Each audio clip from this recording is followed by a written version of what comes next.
কিছু কষ্ট মানুষকে এমনভাবে বদলে দেয় যে সে আর আগের মতো থাকে না। হৃদয়ের সমস্ত অনুভূতি ধীরে ধীরে কঠিন হয়ে যায়।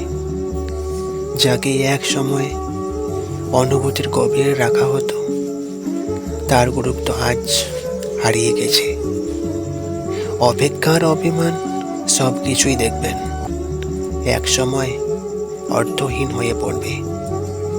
তারপর মানুষ একদিন শিখে যায়, বাঁচতে হলে নিজেকে শক্ত করে নিতে হবে।